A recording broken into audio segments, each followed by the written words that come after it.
Hi, how are you today? This is Melissa. If you're watching this, you should know who I am. If not, then I will introduce myself. My name is Melissa Atkinson. I am the owner of the Atkinson Agency. We are an insurance brokerage firm here local to the greater Houston area. We're a small firm, so you get to work directly with your agent instead of going through call centers and all of that stuff. So that's who I am. That's who we are. Let's jump into this because I want this to be super short. Basically, I just want to talk to you about the Medicare changes that are coming in 2025.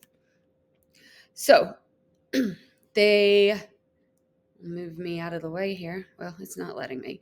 Okay, so we're just here to keep you informed so that you can make the wise Medicare choice. So, what is even happening? So, you may have noticed that there's tons of news right now about Medicare and the changes and healthcare and um, lots of things going on that nobody can explain to you probably. So, what is this? What's going on? Why is everyone in a panic? There have been a ton of market changes that will impact you as beneficiaries of Medicare over the past several years. So, COVID is one huge market change that really stirred a lot of stuff up. We've already seen most of the changes from that. Those aren't really impacting us those changes aren't really changes that were impacting us for 2025, but it is something worth mentioning because those are changes, they're market changes that have happened that are impacting seniors on Medicare. Reimbursements to doctors and hospitals have been reduced, and we'll talk about that again in just a second. But that's something big that has happened. The government's decided that, and then Medicare in general, Medicare Advantage, they've all decided that they are reducing the amount of money that they're paying to doctors and hospitals for the services that you receive. And then the Inflation Reduction Act. So let's go ahead and get into that one first. What is the Inflation Reduction Act? The Inflation Reduction Act, it's a bill that was passed by the Senate back in the beginning of August, and it's a climate change, healthcare, and tax bill. Now, the part that we're focusing on today is obviously the healthcare part of it. So, one of the things that the Inflation Reduction Act has done is it solidified that insulin will be covered at $35. So, a lot of people in diabetes have had trouble affording their insulin in the past. Insulin will all be capped at $35. There are more vaccinations now. It expanded the number of vaccinations that will be covered at 100%. And then expansion of LIS. LIS is low income subsidy. So the Inflation Reduction Act has expanded who qualifies for a low income subsidy.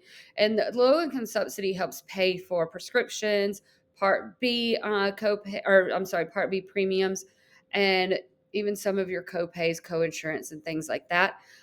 Typically, it was like poverty level, or previously, it was up to 150% of the poverty level.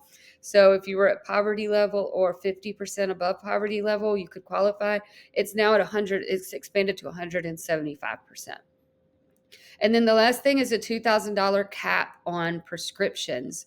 So starting next year, and I will show you on the next screen, starting January of 2025, the prescription cap will be $2,000. That's a really good news for a lot of people, but it could be bad news for others, and I'll tell you why. So as of right now, your deductible, most plans have a $545 prescription deductible. And then they have an initial coverage limit of $5,030. Once someone has paid $5,030, it's actually the combination of their prescription cost, their actual retail cost of their prescriptions, what the insurance paid and what they paid together. Then you enter what we call the gap or the donut hole. When someone's in the gap, they're paying 25% of all of their prescriptions costs. So they're paying 25% of the retail of all their prescriptions until they hit $8,000 for true out-of-pocket costs. So that's meaning just what they've paid out of pocket is $8,000. Once someone gets to that $8,000 true out-of-pocket cost, then they enter catastrophic coverage and they're paying 0%. Well, starting in 2025, all of that confusing stuff is going away. there will be a $540 deductible. And then once someone's paid $2,000 out of pocket, then everything else is covered at 100%. So that is how that's how the Inflation Reduction Act has affected prescription costs. What are other changes to my prescription plan in 2025? Because of this change from the Inflation Reduction Act, there will be some changes that we'll see. One of the things will be an increase in monthly premiums. Most plans will probably be increasing in monthly premiums. If you guys are on that 50 cent a month WellCare plan, that's probably going away. We don't know yet what the plans will look like until October 1st. So there will also be an increase in cost share more than likely. There will probably be an increase in deductibles. There will likely be several drugs removed from the formularies and a lot of formulary changes, meaning if your drug was a tier 1 drug and you were paying $0 a month for it, it might flip down to a tier 2 drug and you have to start paying $5 a month for it. That's just an example of a formulary change. So what if you have a Medicare Advantage plan? What are the other changes? Because if you have a Medicare Advantage plan, you're on a prescription drug plan more than likely. But what other changes will there be? So one thing for Medicare Advantage plans, these are just guesses, but there will more than likely be an increase in deductibles across the board, increase in cost share, because again, Medicare, like I said, they're paying the doctors and the hospitals less. So this has to be made up somewhere. So they will be asking you to pay more for your copays and your coinsurance than what you're currently paying.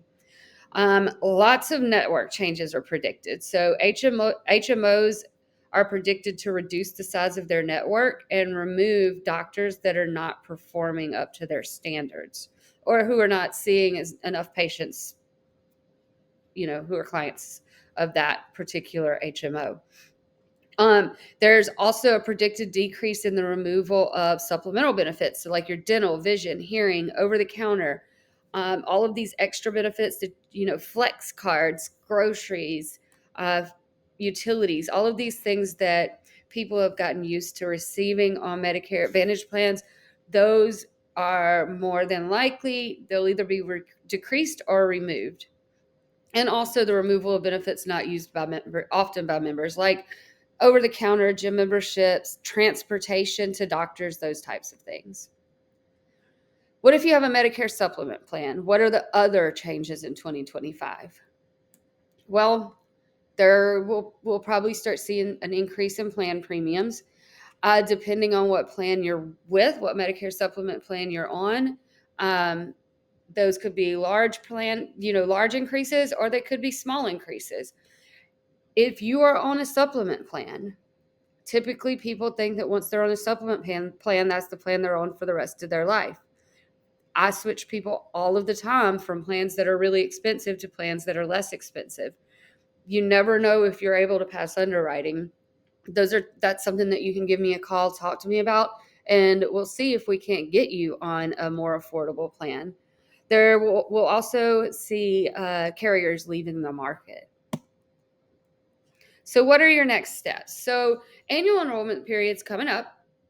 Starting September 30th, you should receive your notice of change letters in the mail. You should start seeing those in the mail soon. They will explain what the changes will be to your plan to your current plan for the 2025 year. Starting October 15th, we'll be able to start shopping your current plans and enrolling you into new plans. That continues through November all the way until December 7th. December 7th is the last day to make any changes to your Medicare plan. And then on January 1st, all of the 2025 plans will take effect. So what does that mean for you? All of you should be receiving another link below or in the same message or email as this link. That link includes a form. On that form, it will ask you to update your medications. So everyone will need to update their medications. If we've just recently entered your medications and there have been no changes, just type in that there are no changes so that you don't have to type everything out. So it'll ask you to update your medications. It will also ask you to update your doctors, so your primary care and your specialist. It does ask for addresses in there, and the reason is because some doctors accept certain insurances at one address and then not at another address. Very weird, I know, but that's just what they do. So if you're on a Medicare supplement plan, I don't need your doctors, so you can skip that part, so you don't have to put all of that info in. But it will ask you to update your medications and your doctors and just a couple of other questions. And I will use that form. It would be great if you could fill it out before the 15th.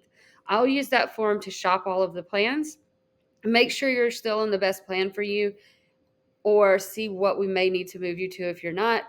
And then I will give you a call, send you a text, send you an email to set up a time for us to discuss. It'll be a quick phone call because we already have all of your information.